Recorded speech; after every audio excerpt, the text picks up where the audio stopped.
Le peuple qui habitait dans les ténèbres a vu une grande lumière. Sur ceux qui habitaient dans le pays et l'ombre de la mort, une lumière s'est levée.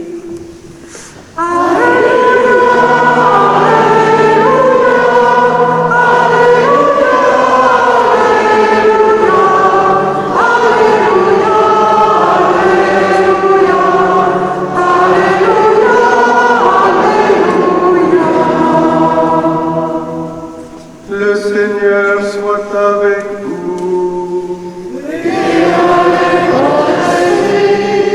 Évangile de Jésus-Christ selon saint Marc.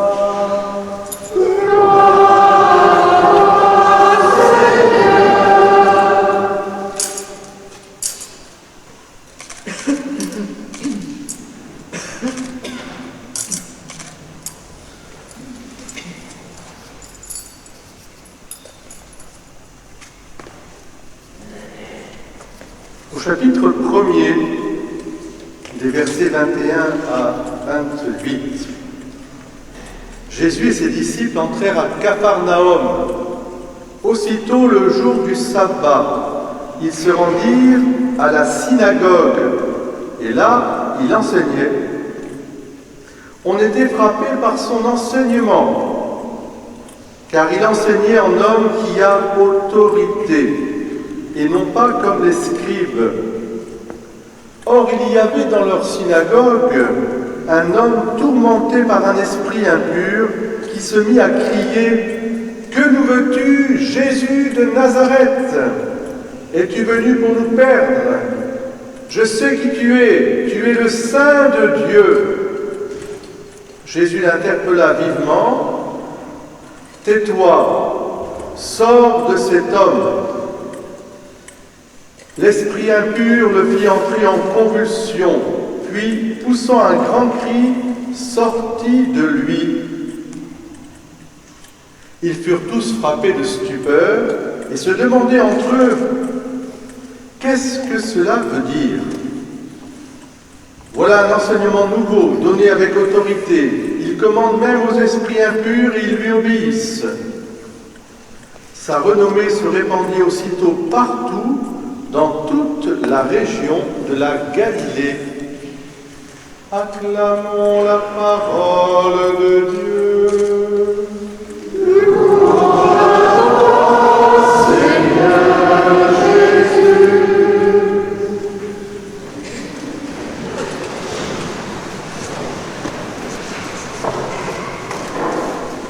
Que vive mon âme de louer.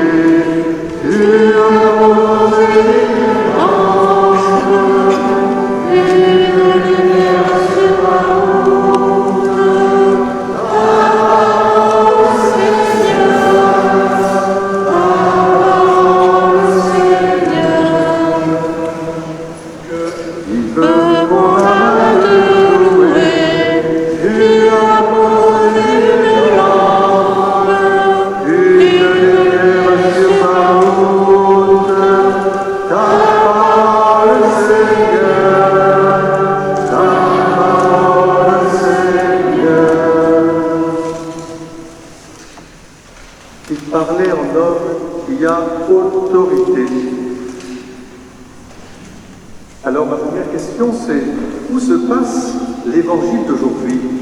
Les enfants, vous savez où ça se passe? Où ça se passe?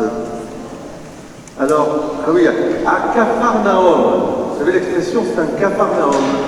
Hein? Qu'est-ce que ça veut dire l'expression c'est un Capharnaüm? Il y a des gens comme ça. C'est un bazar, oui, c'est un bazar. Hein? Parfois mon père quand il rentrait dans nos chambres il disait c'est un Capharnaüm dans votre chambre. Bon.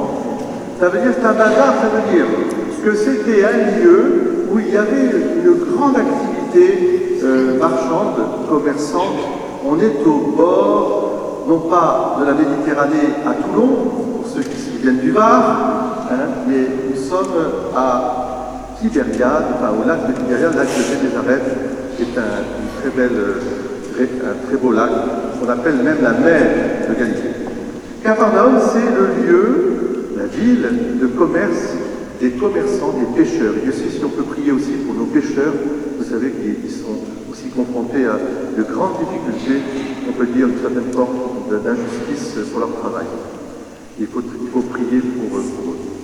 Mais donc ce sont des pêcheurs, ce n'est pas la ville de l'empereur Tibère, qui est une ville de l'autre côté, qui est une ville de plaisir et de jeu, mais là c'est la ville du travail. Donc on dit Capharnaüm. Et alors Jésus, il vient avec ses disciples, et qu'est-ce qu'il fait Jésus? Alors les enfants, vous pouvez toujours répondre, les grands enfants que vous êtes aussi, hein. Qu'est-ce qu'il fait Jésus? Il fait comme vous. Qu'est-ce que vous êtes venu faire aujourd'hui? Vous êtes allé où? À l'église, synagogue chrétienne qu'on appelle l'église. Il va le jour du sabbat, c'est-à-dire le jour prescrit pour adorer le Seigneur et puis pour s'entraider les uns les autres, pour normalement œuvrer ensemble. C'est le message qui sera au cœur même. Alors il va, comme s'il venait aujourd'hui à Notre-Dame-du-Lac. Il est là, Jésus. Il est là, à Notre-Dame-du-Lac. Hein? Il vient, et qu'est-ce qu'il fait? Il nous enseigne. Alors j'aurais bien, moi, aimé être là quand Jésus était à la synagogue, il enseignait. Mais en fait, il est là, et il nous enseigne. Qu'est-ce qu'il nous a enseigné dans l'évangile d'aujourd'hui? Il parlait en homme et à autorité. Qu'est-ce que ça veut dire, cette expression? L'autorité. Il parlait en homme et à autorité. Eh bien, je dirais, dans la révélation que Dieu fait de lui-même, c'est une autorité qui joint à la parole l'action. Et c'est toujours une parole et une action libératrice, salvifique, créatrice au départ, la création tout entière est l'œuvre de cette parole magnifique. Dieu n'a qu'une parole, c'est son Fils, et il la redit à travers sa création d'abord, et ensuite il nous l'envoie pour que nous puissions être dans cette lumière de justice, de paix et d'amour. Parce que Dieu rétablit toutes choses dans son Fils Jésus. Qu'est-ce qu'il va rétablir? C'est ça, cette autorité incroyable du Seigneur. Il vient rétablir l'universalité du salut et aussi la fatalité de cet amour universel qui doit vraiment soulever notre humanité. Nous sommes tous enfants de Dieu. Et c'est cette, je dirais, filiation divine qu'il vient apporter au monde, lui-même étant le Fils de Dieu.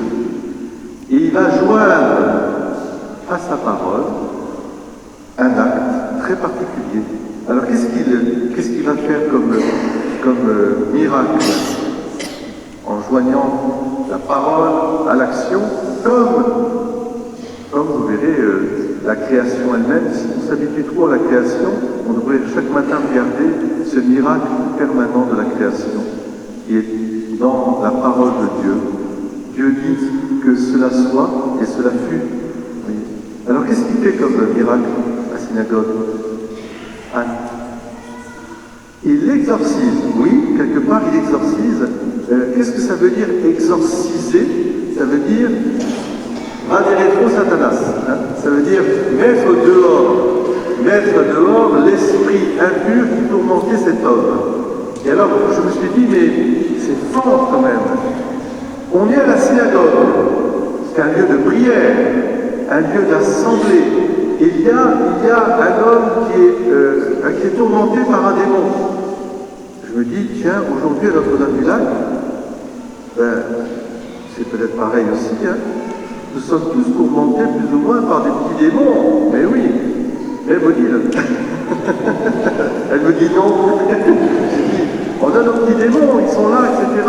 Alors, c'est quoi? Ça veut dire quoi? Ça veut dire que, justement, le Seigneur vient apporter cette libération profonde de notre âme qui est faite pour aimer et être aimée, en vérité, et qui est agitée par tant et tant de souffrances, de contradictions, d'ambiguïté et même d'influences mauvaises. Et alors, je me suis dit, aujourd'hui, il faut que je vous le dise vraiment, nous, chrétiens, porteurs de cette parole de Dieu, dans cette église Notre-Dame-du-Lac, nous devons, nous aussi, être portés par cette autorité parlait avec autorité, c'est-à-dire ça c'est bien, ça c'est mal, ça c'est la dureté de votre cœur, ça c'est au commencement il n'en était pas ainsi. Vivez des réalités déjà d'en haut parce que vous êtes faits pour cette vie divine, cette vie éternelle. Et marchez sur cette route en vous aimant les uns les autres. Ce que vous faites au plus petit d'entre les miens, c'est à moi que vous le faites, etc. C'est-à-dire que Jésus nous montre le chemin. Nous sommes héritiers de cette synagogue et de cette église qui, je dirais, montre le chemin de vie. Comme nous l'avons entendu dans Deutéronome tout à l'heure, où Dieu dit « Je suis prêt à prophète comme toi ». Et la vertu du prophète, c'est de dire la parole de Dieu, pas sa parole. Nous ne sommes pas membres de l'église de Pierre, Paul, Jacques, ni de Gabriel. Nous sommes membres de l'église du Christ. C'est l'église de Jésus. Et ce que l'on demande à l'église, c'est d'annoncer Jésus-Christ, Fils de Dieu Sauveur. En dehors de ça, eh bien non. Et aujourd'hui, c'est pour chacune et chacun d'entre vous. Est-ce que vous êtes des porte-paroles de Dieu? Vous devez être prophète aussi. C'est-à-dire porter la parole. Pour la porter, il faut d'abord l'accueillir en soi et la vivre. Et ensuite, en témoigner au quotidien, dans votre maison, votre foyer, auprès de vos enfants, des petits-enfants, des petits gestes tout simples, de bénédicité à table, lever la main, ceux qui ne font pas de bénédicité à table, non, peut-être pas, mais oui, le bénir son Père. Enfin, est-ce que nous sommes chrétiens? Est-ce que nous sommes croyants? Est-ce que pour nous Dieu est providence? Notre Père, on va dire tout à l'heure, donne-nous aujourd'hui notre pain de ce jour. Eh bien alors, pour son bonsoir, il faut bien le montrer, au moment du bénédicité à table, petit geste tout simple, mais qui montre que nous portons la parole de Dieu. Et d'ailleurs, la parole, on dit que c'est un pain de vie, comme le pain que nous allons aussi partager ensemble. Ensuite, il faut porter la parole de Dieu au plus profond, dans cette espérance qui doit nous habiter de cette vie à l'autre vie, c'est-à-dire orienter du ciel. Et puis, cette parole de Dieu, elle nous fera discerner vraiment en profondeur ce qui est bon et ce qui est mauvais, ce qui est vrai et ce qui est faux. Et ce bon et ce mauvais, ce vrai et ce qui est faux, eh bien c'est ce qui nous unit tous ensemble comme des enfants de Dieu.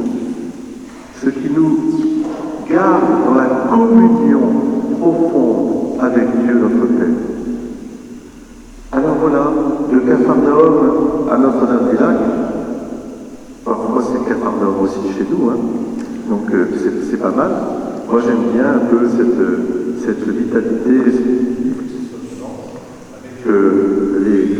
avec la synagogue, notre église, Notre-Dame-du-Lac, avec les pécheurs que nous sommes tous, pécheurs à la ligne certains, et puis avec la sangle qui nous entoure, et puis avec cette parole de Dieu qui est lumière sur notre route.